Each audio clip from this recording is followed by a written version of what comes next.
Good morning and welcome to another episode of the Break It Down for Brackens podcast. We are in our 50s now, which is pretty freaking awesome. I've had the opportunity to sit down and talk to a lot of good people, some in person, but a lot at this time are being done through Zoom or other platforms. Today we talked to Chief Ranger Ryan Levins of the Harpers Ferry National Historic Park. We talk about what it's like to be a ranger, what the career path is like, some adventures that he's had, including wrestling alligators, bears, hoodlums, the sort of things that you don't get to hear about. We got to hear about. And we also got some updates on the progress of the historic national park that is in Harpers Ferry. Podcast is brought to you by justthefreakingrecipe.com. Justthefreakingrecipe.com. That's all you get. Ingredients, instructions on how to cook. That's basically as simple as I could describe that website. It's a pretty new website, but there's quite a few entries already.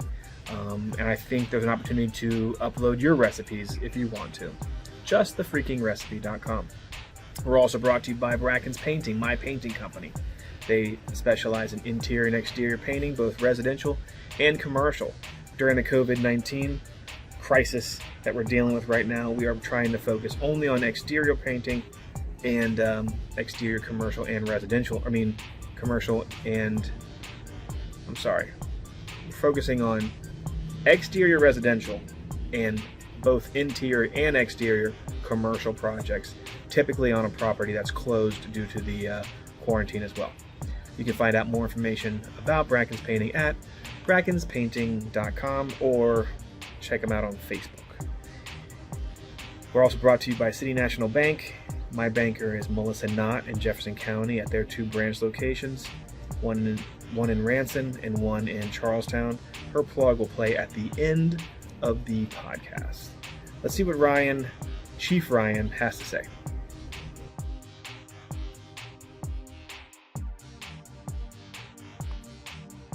Here we go again. We are on another podcast. Today we are meeting with Chief Ranger Levin. Is it Levins or Levin? Levins with S. Chief Levins. He is my top contact with the Harpers Ferry National Historic Park. But he's going to come on and tell us all about what it's like to be a ranger. Some adventures he's had because he's been on for quite a few years. Ryan, thanks for being on the podcast, bud. Pleasure to be here. I appreciate you having me on there, Kevin. Cool. Let's start off with some of your background. Where you're from, where have you lived, where have you traveled, family, both professionally and personally. Tell me about yourself. Right. Well, I'm from the state of Indiana. I was born just north of Indianapolis in a place called Anderson, and I lived the first 18 years of my life on the north side of Indianapolis in a town called Westfield.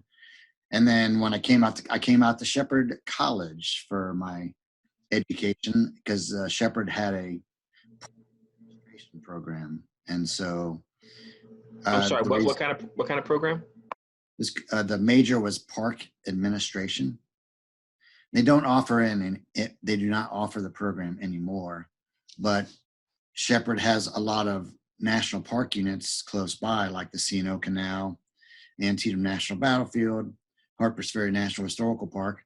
So I figured, hey, go to Shepherd, and then I could get an internship at one of the local parks, which is what happened. So you had interest at 18 years old in working in the parks or recreation kind of industry? Yeah, I've always been a history buff, so it was my intention when I came to Shepherd was to go into the interpretation field, which is a type of ranger that deals with public contact and passing on information about whatever park or whatever the history of a certain park unit is. I would talk to them about the history of a park unit or what happened there. So that was my first desire when I came to Shepherd, was to do interpretation. So after Shepherd, were you hired by? I guess what happened next? When I got hired at Harpers Ferry first I was a volunteer, and then in 1993 I was brought on as a seasonal interpretive ranger. So I did historical tours of the lower town of Harpers Ferry, talked about John Brown, Civil War history. But then I decided, that probably wasn't for me. And so I would hear the law enforcement rangers on the radios doing river rescues, dealing with folks that were, maybe not following the rules. And I was like, hey, I think I'll switch over into that field. And so after Shepherd, I went to a law enforcement training program in North Carolina. And then I came back to Harpers Ferry for a short bit, and I got hired at a park in West Texas called Guadalupe Mountains National Park. And it's one of those places that's an hour from the closest town. So it was quite different going from Harpers Ferry, where Charlestown's 8 miles away, to Guadalupe Mountains National Park, where the closest town is in New Mexico. So at this point, were you now a ranger? I was we call it a visitor and resource protection ranger, or LE ranger, law enforcement ranger. So yeah, I was carrying a 357 revolver and patrolling out in the wilds of West Texas for a year. It sounds very adventurous. I mean, when I think of this, I think of days and days of things happening and the adventure of being out in the remote areas. Tell me how wrong I am. Well, there were some days that you would go out, like we would go out for a couple day backcountry trips where the rangers would go out and hike up into the backcountry, and you're up there by yourself, and you never know who you're going to run into. I mean, Guadalupe Mountains is not a heavily visited park, but I remember I was up on top of because Guadalupe Mountains has the highest point in Texas. Guadalupe.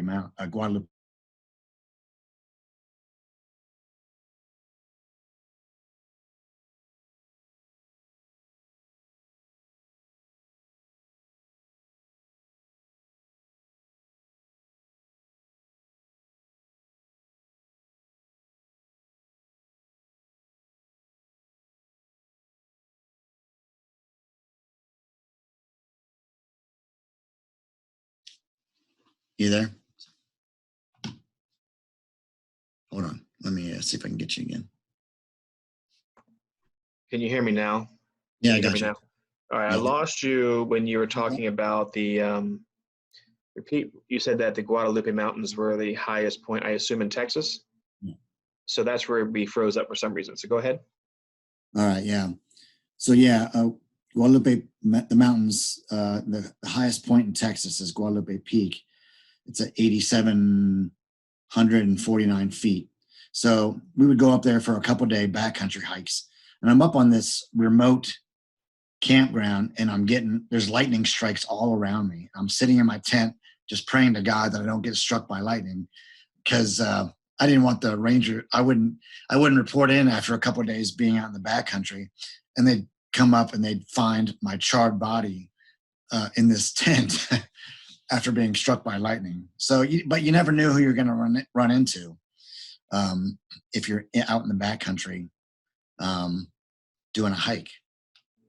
So that I find that interesting. In my mind, park rangers ride around in SUVs and pickup trucks, and they just make sure the rules are being followed. But you're saying that you would actually go up and kind of solo hike and camp out for days at a time, like on patrol?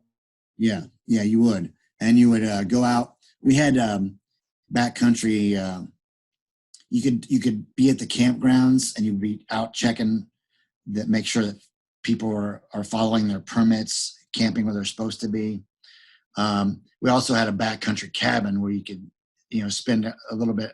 That wasn't roughing it as bad as the in the campground was, but yeah, you would spend a couple of days up there in the backcountry by yourself. So how does park ranger differ from like game wardens versus, that's a law enforcement version, and isn't there a law enforcement version of the forestry department? There is the U.S. Forest Service, which has there's the Monongahela National Forest out in West Virginia. They have a law enforcement side of their shop, and so as far as the difference between a game warden and a National Park Service ranger, the similarities are pretty similar because we enforce hunting regulations and fishing regulations, things like that. At Harpers Ferry, we don't allow hunting. We do allow fishing, but each park unit is kind of different. Whereas in the Everglades in Florida, we allowed fishing. So that was a big thing.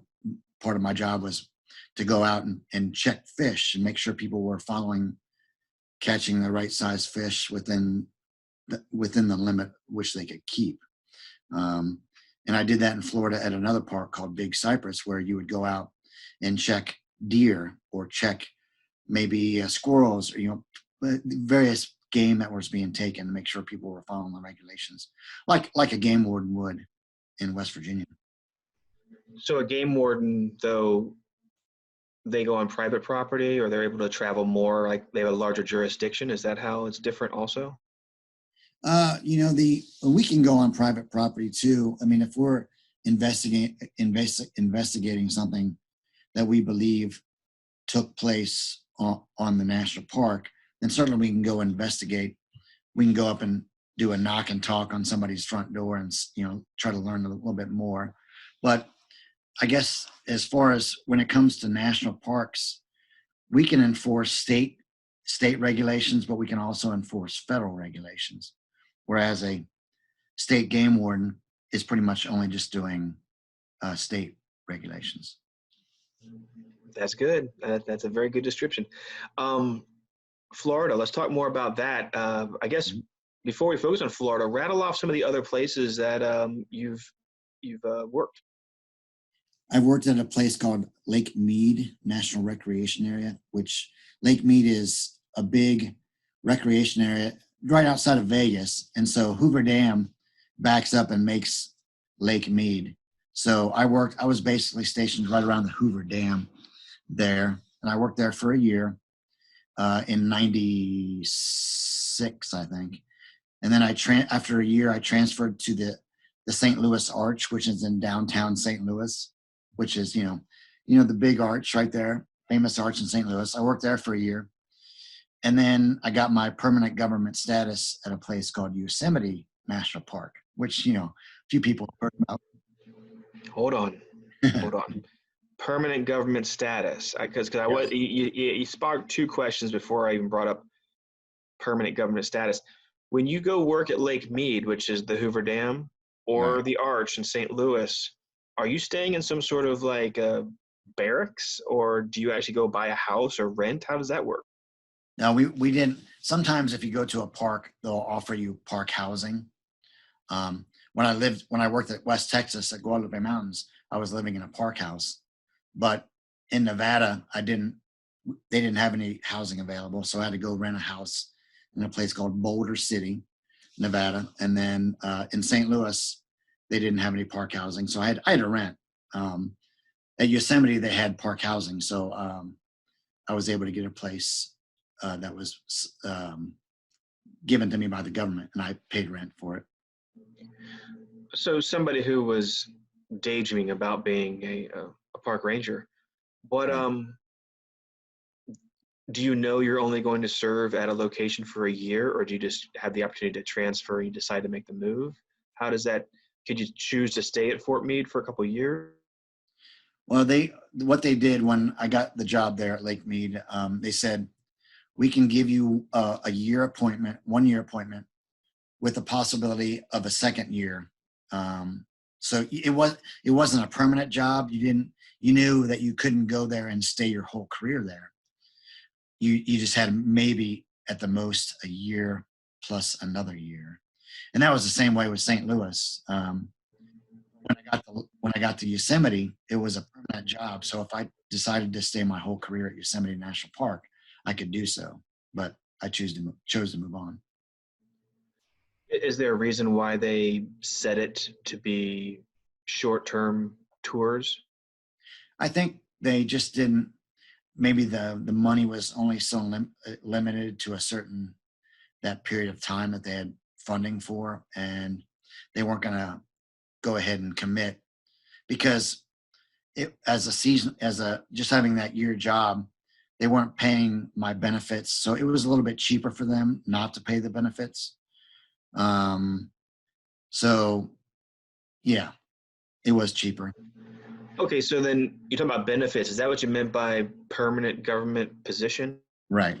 Yeah, once they offer you a permanent job, then they start giving you benefits, so you start paying into your retirement system, and then you get the health benefits, which can be, federal government benefits, which are nice. So they start giving you the benefits, and then it's taken out of your payroll as needed. Off mute. So the is that kind of like being a tenured professor? Like now you have a legit full-time job that you don't have to worry about Right. losing, and now they're accounting for you in their budgets, and they're going to put you in more long-term kind of assignments. Yeah, exactly. It's one of those things that, I mean, a lot of times with National Park Service, a lot of people will spend a few years working seasonally and to get until they get offered a job, a permanent government job. For me, I started in 1993 as a seasonal, and then I got offered the permanent government job in 1998. So it took me 5 years. So that had that 5 year window of not knowing, not having health benefits, that kind of thing, unless you paid for it, privately. Um, So how how does one do it if they have a family? If you've got to pull a year in yeah. Vegas and then a year in St. Louis and then a year somewhere else, and like I said, 5 years. How do you maintain that sort of a family lifestyle, or is it just not really what you?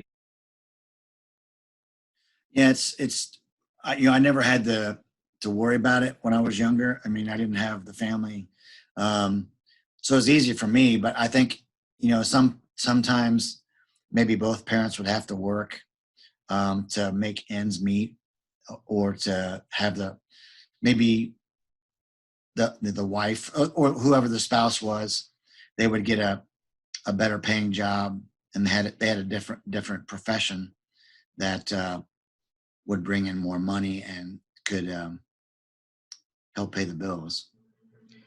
I wasn't really even speaking from a money point of view. I was just imagining trying to like uproot even a couple and say, "Hey, I Right. got heads up in 6 weeks. I got to go to Vegas for a year. You want to come?"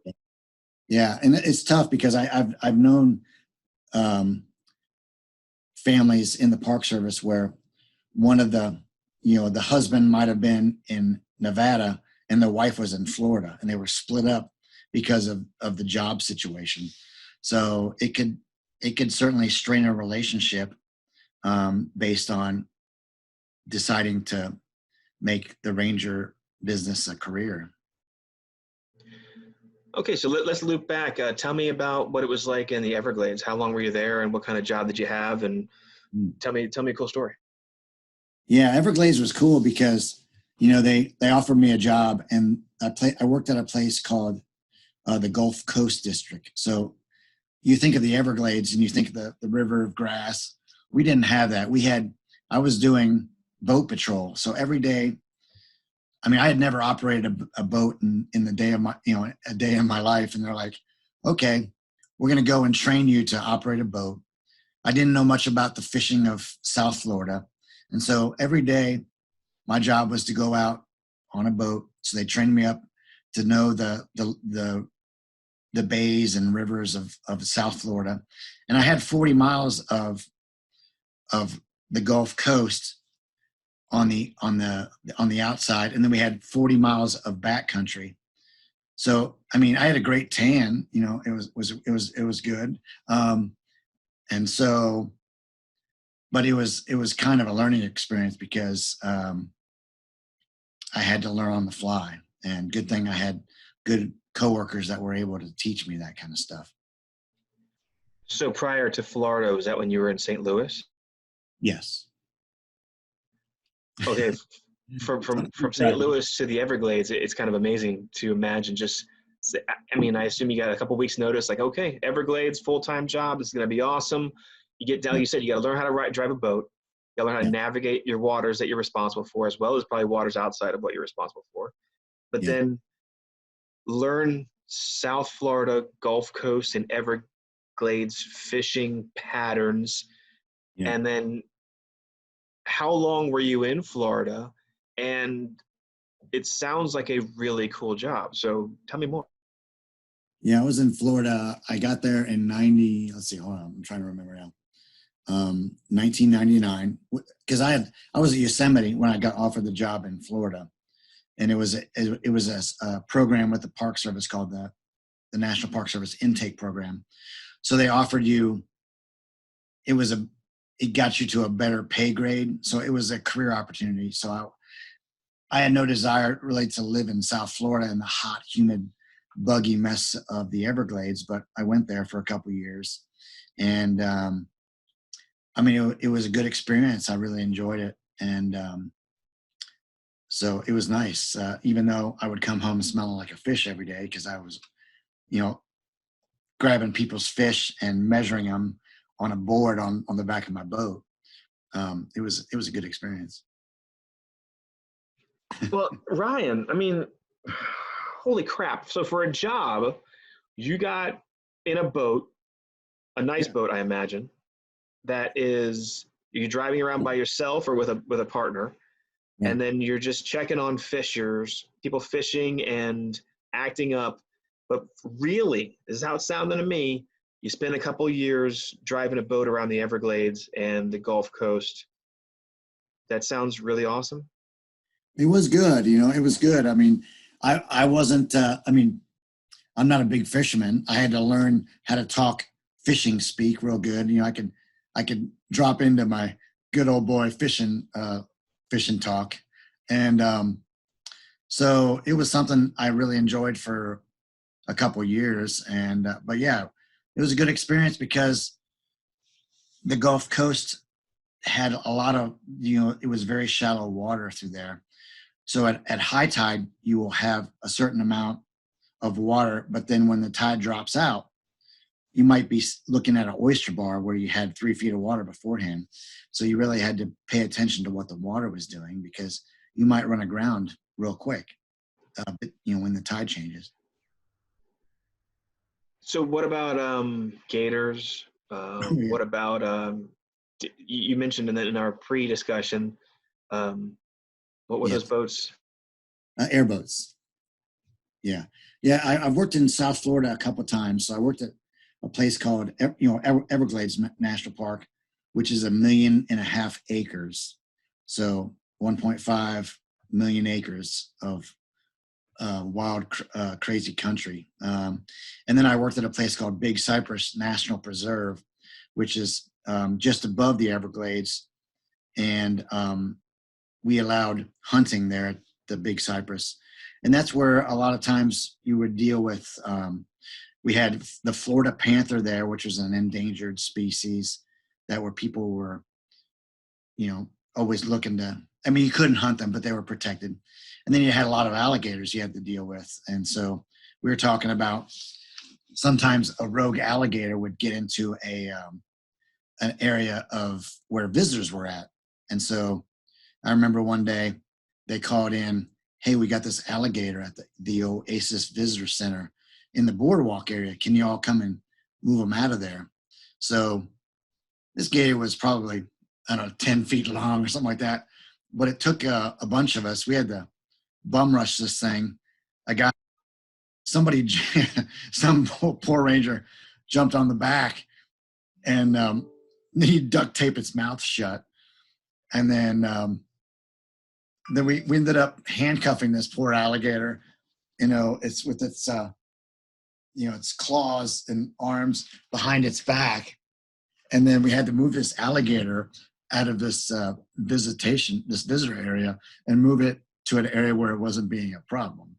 So I mean, it's just like stuff like that. You never know what's going on. That is crazy. Okay, that I man, And I imagine there's not a ton of how to deal with an alligator training. Right. So, all right. Um, I remember I've done some races in Florida, starting on the East Coast or the Gulf Coast, racing back and forth. And we got a little briefing on alligators. And at nighttime, you'd see the red eyes, that kind of Yeah. thing. And usually the eyes were pretty close together, which told me they were smaller, that All kind right. of thing. And you really had no grasp of what a 10-foot alligator looks like or a Hmm. bigger one. Right. And I remember it was one of those all day, all night races, and we were canoeing through some sort of little river, not much flow at all.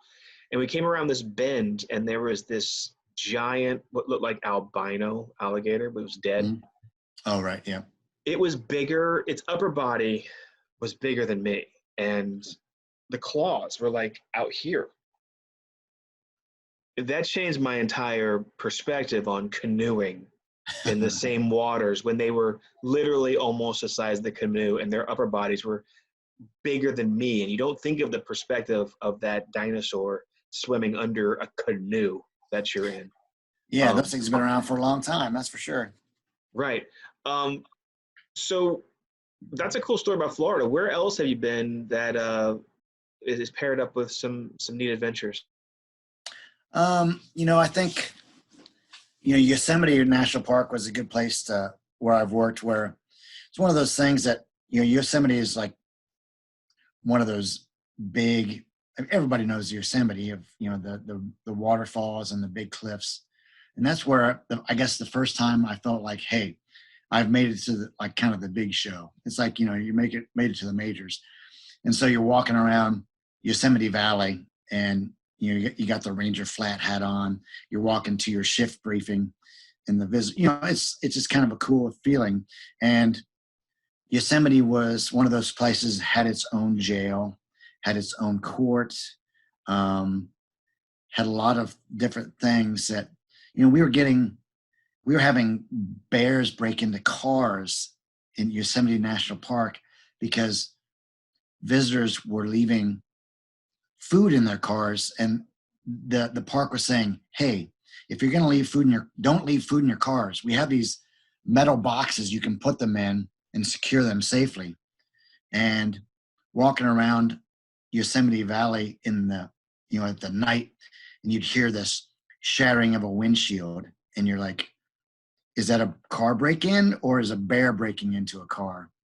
And so you go find what the bears would do. They would grab onto where the top of the door frame, and they would pull the window down and just shatter the door window. And they'd hop in there, and you'd find this bear just tearing the heck out of the interior of the car looking for the food. Um, We're talking about a grizzly bear, not a black bear like we see around here, but a gigantic grizzly. no, not a grizzly, a black bear. I mean, it's not there wasn't grizzly bears in Yosemite, and but it was one of those things that they were giving a lot. They were telling people, get your stuff out of your car, or the bears are going to break into them. And so people wouldn't listen, and it's job security. It's one of those things that you you you have to go and find these people and tell them you've towed their car because a bear has broken into it, and here's your citation because you failed to follow the regulations of proper food storage, and now you have to get your car repaired because the bear has torn up all the upholstery inside the car. So again, do you get special bear training? um I don't remember getting a special bear training. I mean, was one of those things I talked about earlier. um a visitor, it was dark and I was out walking the campgrounds, and a visitor was like, hey, there's a bear right around the corner, watch out. And I was like, oh, I'm a ranger, I can handle it, I got this, no problem. And I didn't know what I was doing. And so um I walk up to the bear. I got within maybe 12 feet of it, and the bear turns toward me, and it makes a rush towards me. And I learned this later, but it was doing a bluff charge to let's say, hey, watch out. because if you don't stop right now, I'm going to come all the way at you. And so I was like, hey, I'm out of here. I'm going to back off. And eventually the bear skedaddled on out of there. And I wasn't mauled by a bear. Wow. But I did that training about, what a bluff charge was. That's crazy also. Okay. Um, what other really cool places have you been to prior to coming back to Harpers Ferry? Well, I worked at a place, Gettysburg National Military Park, which is just up the road about an hour from here. And when I was 18, I was a big Civil War buff when I was younger, and so I was like, hey, I want to work at Gettysburg National Military Park because everybody knows that place. So eventually, I had applied for jobs there many times in my career, and eventually, in 2009, I was hired up there at Gettysburg. So I went up there, and it was just an awesome place to work because I'd always wanted to be there, and being able to work there during the 150th anniversary of the battle was pretty cool. And I was, one cool story from that park was I drove by one of these. We have these towers at Gettysburg where people can climb up and look at the battlefield from about 80 feet up. And I had driven by there a couple minutes before, but then I got called by the dispatcher and said, hey, some visitors have called and they say there's a guy standing on the outside of this tower. Looks like he wants to jump. And so I've never had, how to talk a guy down from jumping off a tower. So I turn back around and I go, and I'm like, there he is. He's standing on the outside of this railing of this tower. And I'm like, man, I don't want this guy to jump and land right on the ground in front of me. And I'm going to see that vision. I'm going to see that vision in my head for the rest of my life. So I'm just start talking to this guy, and he doesn't want to talk. And he's not telling me who he is and that kind of thing. I call one of the local officers around to come and help me. And I'm like, hey, go up there and try to talk to this guy and see if he'll come, see if he'll start talking to us. And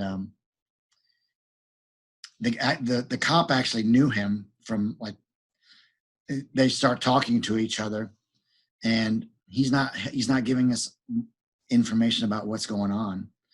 So eventually we call this guy's parents because they still live in town. And once his parents got there, within 5 minutes, he was on the other side of the railing because he wasn't going to do that. He wasn't going to jump, and kill himself in front of his parents. So he's like, oh man, you called my parents on me? And within 5 minutes, he was on the other side of the tunnel or on the other side of the railing. And from what I know, he's still with us today. Wow. So how long have you been a ranger? Let's see. I started doing the law enforcement side of the job in 1995. So, ever since then. So it's over 20 years now. Right. So it's really cool to hear these stories and hearing one right after another with all the dead time in the middle not being accounted for. It sounds very adventurous, and it sounds like a very, very fun job to have. Especially now that you're chief. How many rangers are you in charge? Well, including me, there's 6 of us here at Harpers Ferry. So got a good crew. They're all well experienced and they know their business. That's for sure. And how long have you been in Harpers Ferry? I got back here in 2015. I've worked at Harpers Ferry 3 times in my career. I keep coming back to this place. I'm not sure what it is. It just sucks you back, because there's a lot of history here, and it's a real pretty place to work. How about jurisdiction? Is the C&O Park a different jurisdiction than the Harpers Ferry? It is. It's a different. For us, it's the same jurisdiction. Like I can go if somebody's over there on the C&O Canal doing something what they shouldn't be doing. I could go ahead and take action on them because I have. It's a National Park Service jurisdiction, and so I could, if I was at Yosemite National Park again, and I just happened to be visiting there, I could take action if I really wanted to, and and take care of business. I guess what I'm asking is, does the CNO have their own version of park rangers? Yeah, they do. I mean, they're 184 miles long is the CNO Canal to Georgetown to Cumberland, Maryland. It's a real long and it's a long, narrow, skinny park. But yeah, they have law enforcement rangers for that park. All right, there's a part of your story that I want to talk about. I'm looking at my notes here. 2015, wasn't that around the time that you were at the World Police and Fire Games around the same time? Yes, the World Police and Fire Games is held every 2 years, and in 2015 they were going to be held around the Fairfax area of Virginia, and they have all these types of events that if you want to sign up for them, and you're a police or for a firefighter, then you can go ahead and be involved with them. And I like biking a lot, so they had some bicycle racing, and so I was wanting to be involved with one of those, so I signed up for one at a place called Prince William Forest Park, which is a National Park Service unit there in Prince William County, Virginia. So I was there on July 2nd in 2015. Was that road cycling or mountain biking?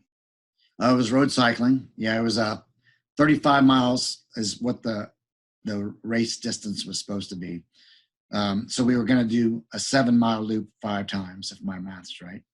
And going to do so break down for me what happened there, what you've been told or recollect. Because I remember reading the article about you, and how it all went down. So tell me the story, please. Yeah, we had just started the race, and we hadn't gotten very far. And I did check with the guy who was involved with the crash with me, and I was like, how far? His GPS stopped.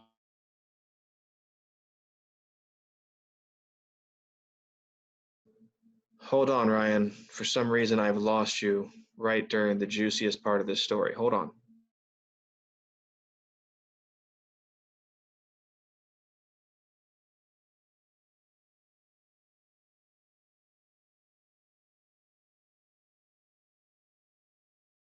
From Brazil, an officer from Canada, and then myself. Can you hear me? Is that you? It says connection's unstable is what it says. Okay. Can you hear me now? Because I know where I lost you. Okay. I can hear you now, yeah. I lost you right at the beginning when you said, I talked to the guy I was in the accident with, and then you went sideways. So start back from that part, please. All right. I talked to the guy I was in. There was 3 of us that were involved in the crash. There was an officer named Daryl. He was from Winnipeg, Canada. He's a police officer there. There was an officer from Brazil, Inspector Carlos Silva, and myself. And so I asked Daryl, because I don't remember how far we had gotten into the race, and he said, my GPS stopped at mile 4.4, I think it was. So that's where the crash took place. We hadn't even finished the lap yet. And so what I was told, and I don't know if it's true, but it sounds like somebody's tire popped on their bike. And this caused a chain reaction crash where the three of us were involved. And unfortunately, Carlos took the brunt of the impact because he was killed during the crash, and which is a bad situation. And Daryl, I think, sustained like 14 or 15 broken ribs in the crash, and he might have had some other things that were going on, but I guess I was the second worst out of the whole of the 3 of us. Hold on, that's hard for me to even comprehend. How can you be riding a bicycle at any speed and destroy all your ribs? I can understand a head injury or a heart attack or something that would it could kill you. Right. But to have three people in the same incident get that severely injured is really hard to. I mean, did you crash into vehicles, or was there like do you have anybody able to describe how it went down? Yeah, basically, what I guess they did an investigation, the Prince William police, and we were going down a hill. So, and Daryl's GPS, I think he had gotten to like 40 something miles an hour. We were like 41, 40. It was in the 40 miles an hour range. We were going down this hill, and then I believe there was a wooden guardrail that is right along the road, and I think that's where Carlos impacted, was into the wooden. And so I I landed on the pavement and I rolled. I think it was, they said like 150 feet, something like that. So I was rolling on the pavement, and I sustained a traumatic brain injury out of and I broke like 8 ribs. I broke a clavicle, a collarbone, and then on the left side, I'm trying to think of the list of injuries, and then I had some nerve damage to my arm, which required some surgery to fix. That's absolutely horrible. That scares me to ride my bicycle fast, man. The fact that people could get injured at that level. What happened next? Did they fly you somewhere? I mean, I guess you were in the right company of responders, but at the same Yeah. time, how did things go? And tell me about the surgeries and the recovery and how you got back to being as normal as I see you now. Yeah, well, a lot of things in my situation have involved luck, and so that day I was very lucky. I had some great responders that were there to respond to me and work on me. A guy named Josh, a lady named Barb, and I was taken by life flight from the Quantico National Cemetery. They life flighted me to Inova Fairfax Hospital, and then I had 2 craniotomies that night, done by a neurosurgeon. His last name is Valles, and so I was in a medically induced coma for like 3 weeks. I don't remember any of my time in Fairfax. So, I mean, if you ask me what I remember of Fairfax, I would say I don't remember anything. But in August, early August, I was flown down to what's called the Shepherd Center, which is a hospital in Atlanta, Georgia, and they specialize in spinal cord and brain injuries, rehab for that. And so I spent from August until the middle of November there, going through rehab and then therapy. Okay, hold on a sec, man. I got to know more. So, blackout at the accident. Yes. Jumbled memory before the accident. Yep. Medically induced coma for 3 weeks-ish after 2 probably significant brain surgeries. Right. Broken ribs, clavicle, terrible. What was it like coming to? Did they bring you out, or did you come out of the coma naturally? I think they brought me out. I mean, if you ask me what my first memory is, I couldn't tell you.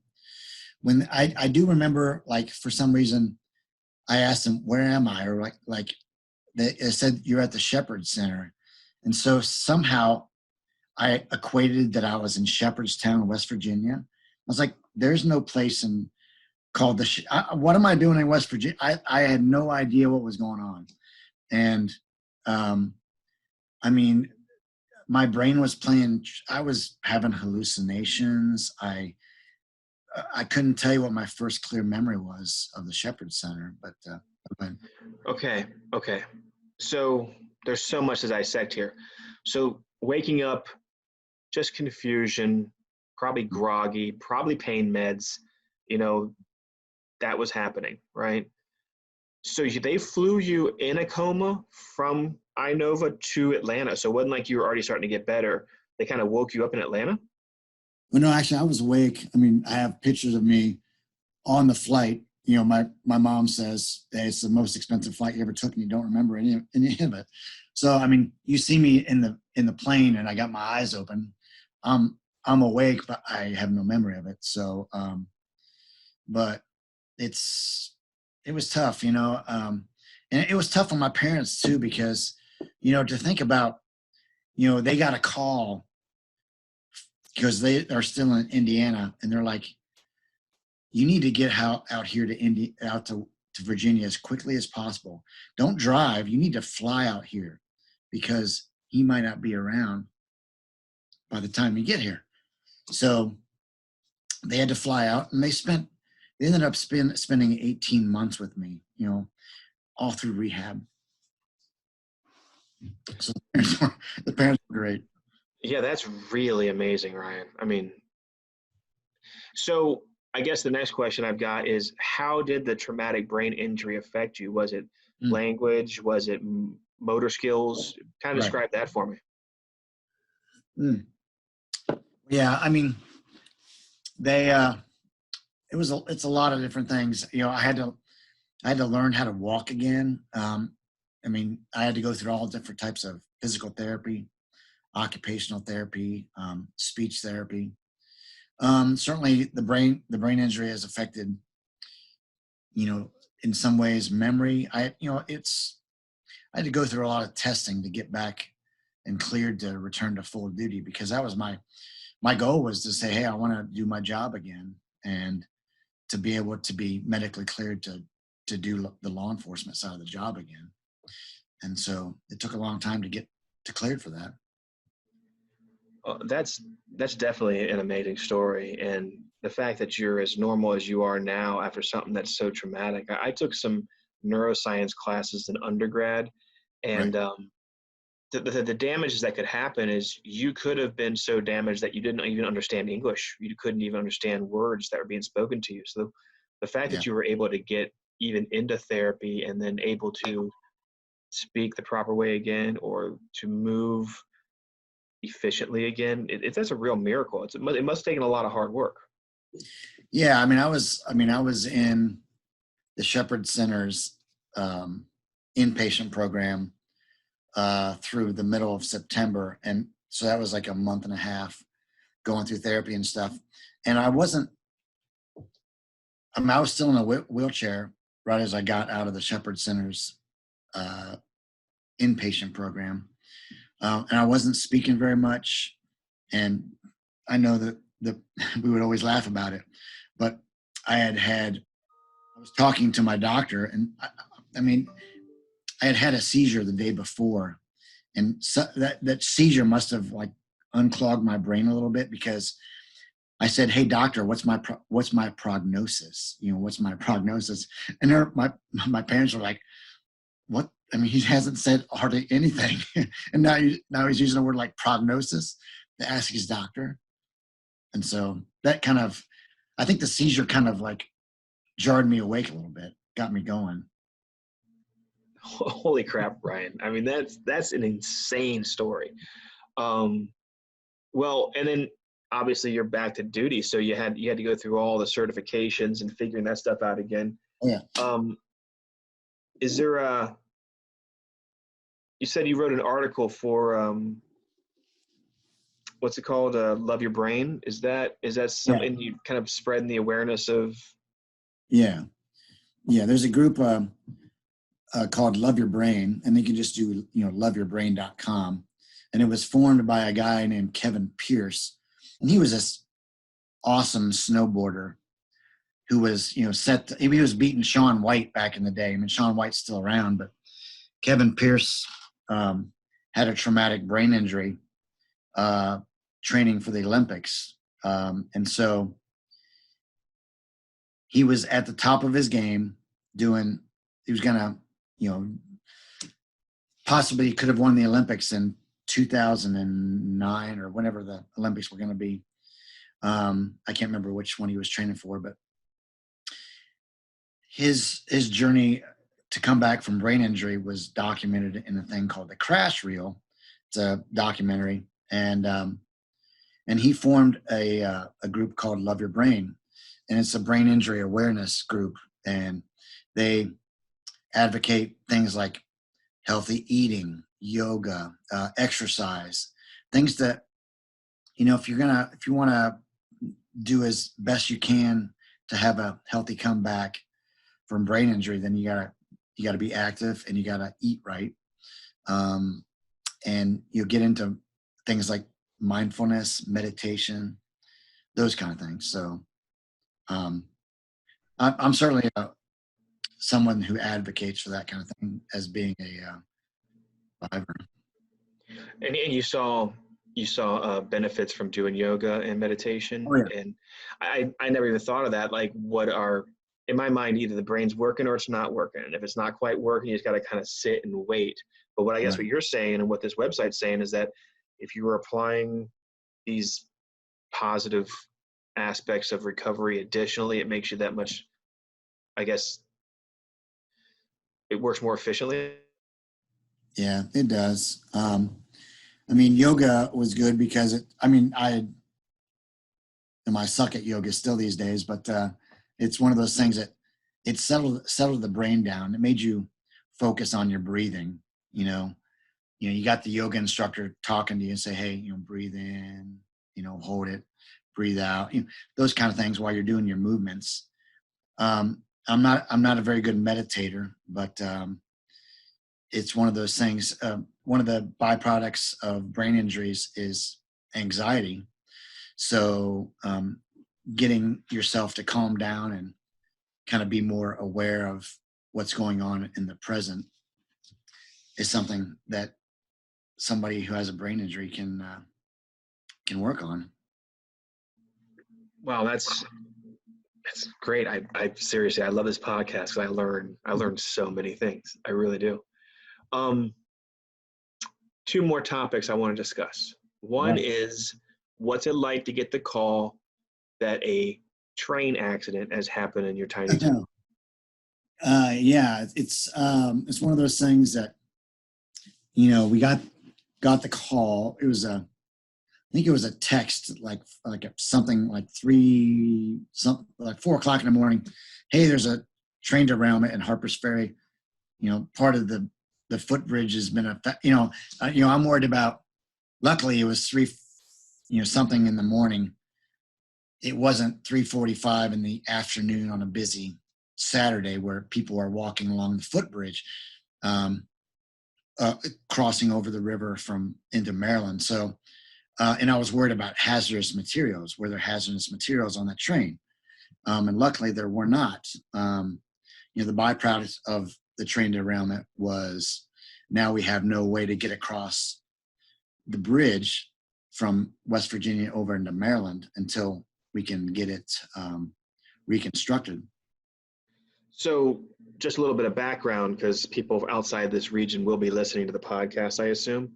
I think it was right before Christmas, it just came across social media, train accident in Harpers Ferry, and the darn cars fell into the river. So how dramatic it seemed was really over the top. And whenever you think of a train derailment, I think, in my mind, I'm thinking high-speed derailments where cars pile on top of each other. But in this situation, it almost seemed like a peaceful derailment, like it just kind of fell over. Yeah, it was a low speed, and we're lucky that the derailment didn't happen on the main line of the B&O, because that main line is where most of the majority of the train traffic runs. So it was on a separate bridge, and low speed. That train never crosses that bridge very fast. So we were lucky that it happened, because that train, they got the derailment cleaned up within a couple of days, and got the trains were running again on that rail pretty quickly. But it could have been. I assume you're not in a position to comment on what made the train derail, but that would be interesting to hear, just because how does a slow train derailment even happen? Right. But there are projections that construction should be starting sometime in May, ideally, from what I've heard, and that footbridge which connects the CNO over with Harpers Ferry, but additionally, it is part of the Appalachian Trail artery, Right. and Appalachian Trail hikers start usually late April and start Right. hiking north, and they usually hit this area right around mid June. Is that approximate? You think? I think so. Yeah. I mean, I think, with the whole coronavirus situation, they haven't been stressing, through hiking as much because of, people, they'll move up the trail as kind of this big herd and they don't want people clustering around. But yeah, that's the only way the Appalachian Trail crosses the bridge right there. That's the only way to get across.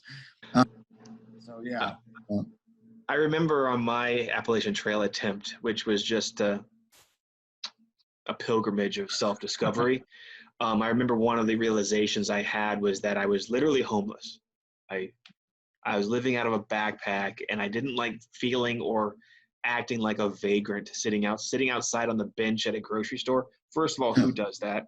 That's where I was enjoying my lunch, and I realized a police officer drove by me and gave me a dirty look, and I was like, I'm loitering.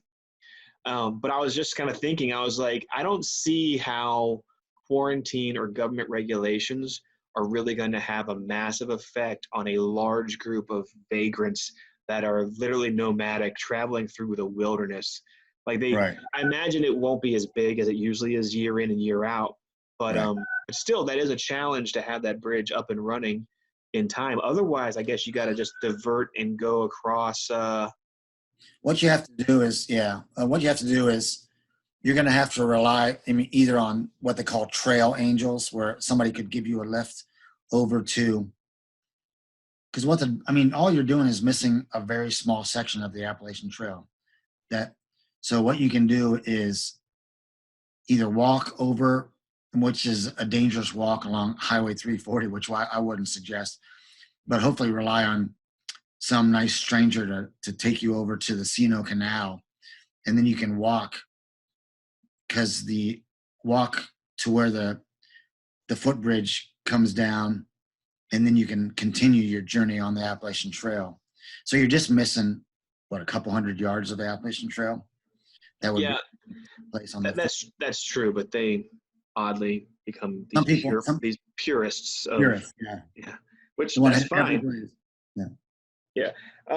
So the final question I have for you, Ryan, is, I mean, you tell these stories about wrangling alligators and then false or the charges of a bear and then driving a boat and then living in St. Louis and Yosemite, which is probably like a dream come true no matter how long you spend there. Um, Mhm. Without sugarcoating this, let's talk about what makes a good candidate for the law enforcement side of All right. being a ranger. Who would that be? Well, it's one of those people.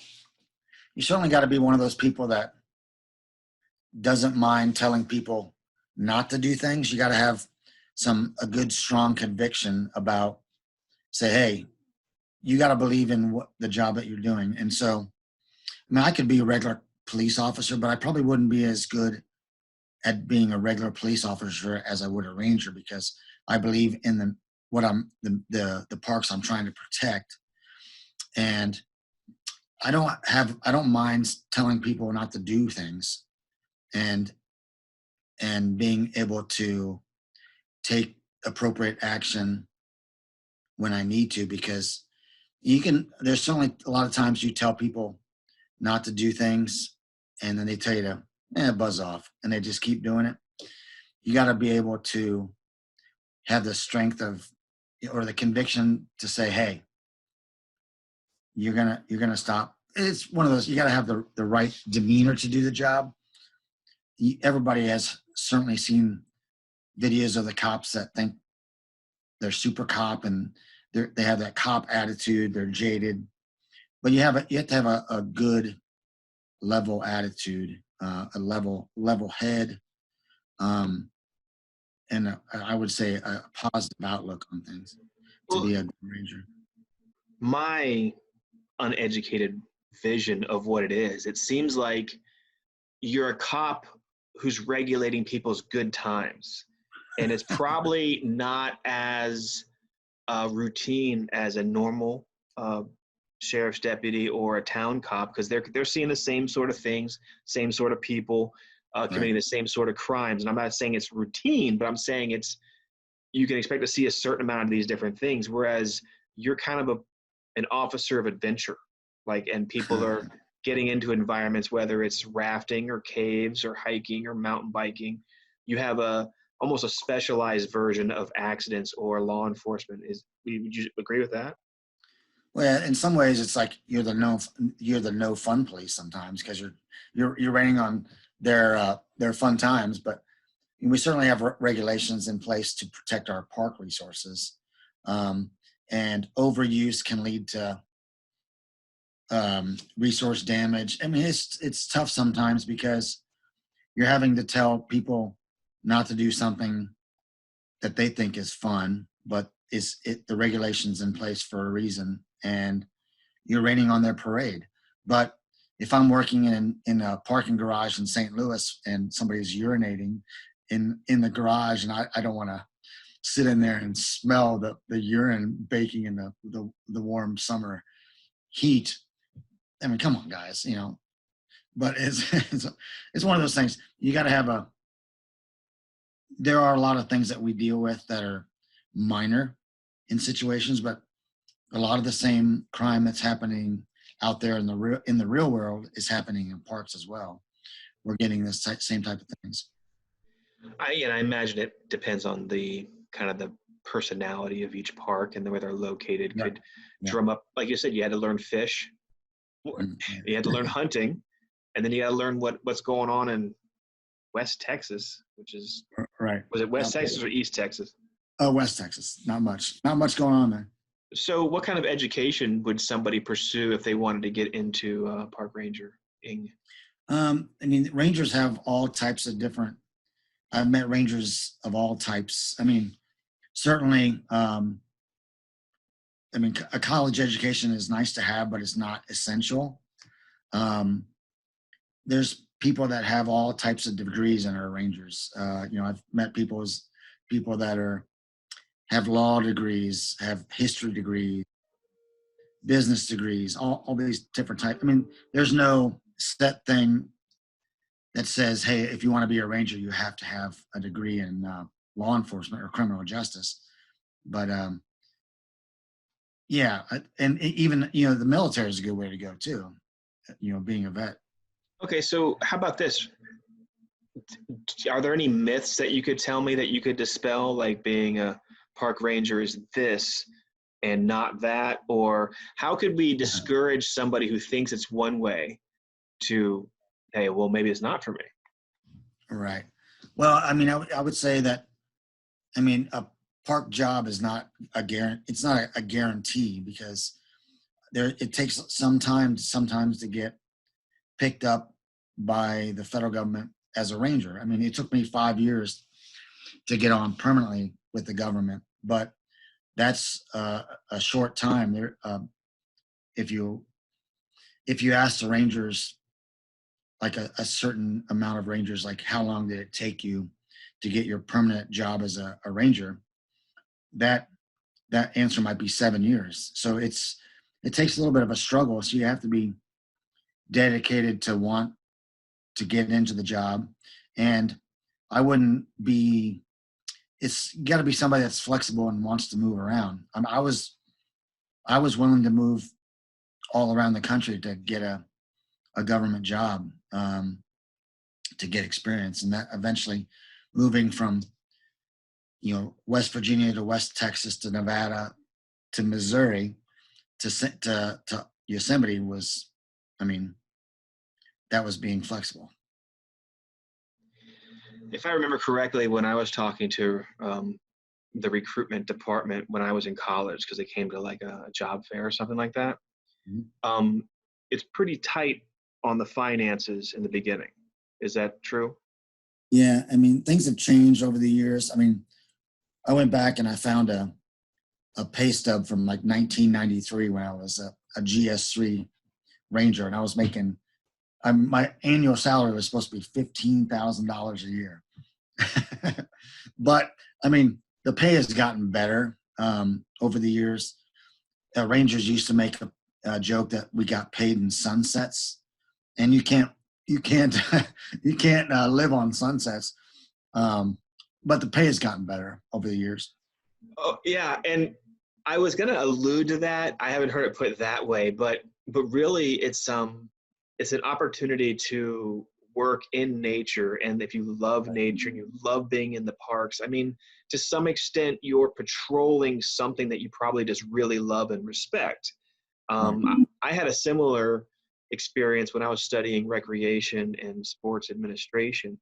And I equated that to, like, we were in charge of programming for a university's intramurals and group exercise and gym programming, and then putting together events for people to have fun at. I realized we were just like the wardens or the directors of just good times. I said, how is this even a job? Like, we're just having good times. I imagine that's how being a ranger is.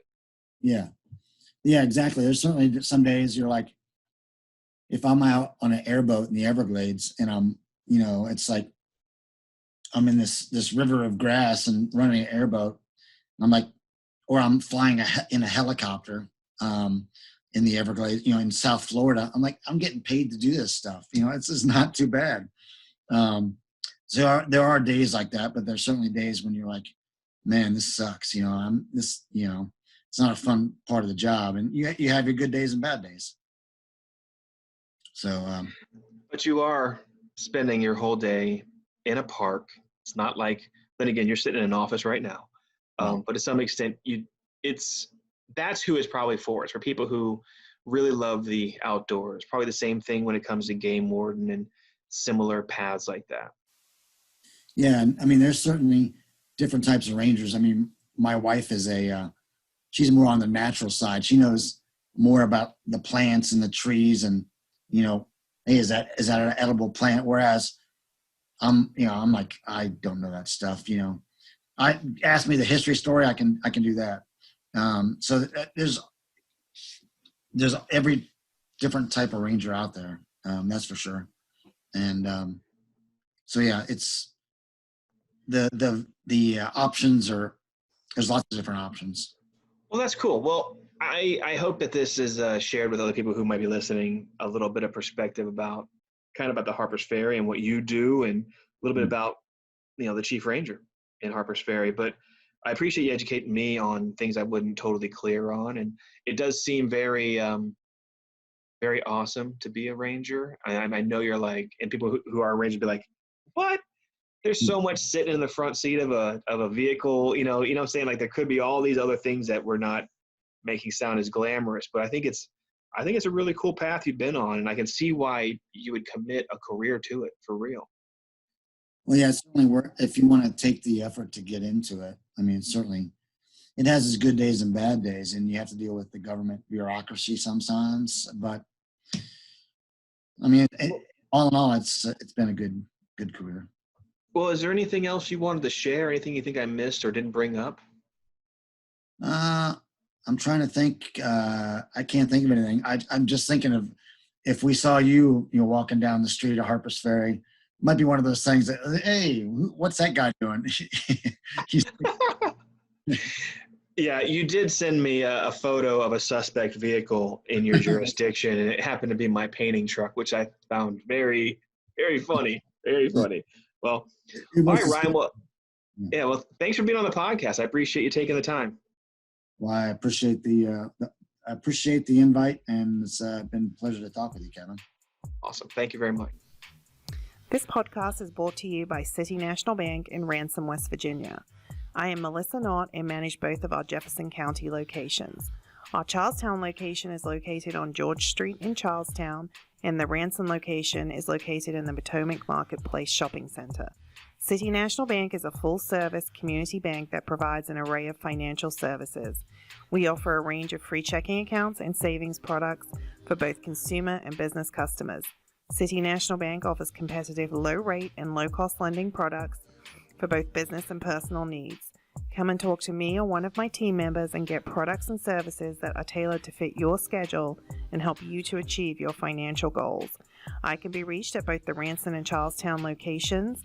Check out our website at www.bankatscity.com.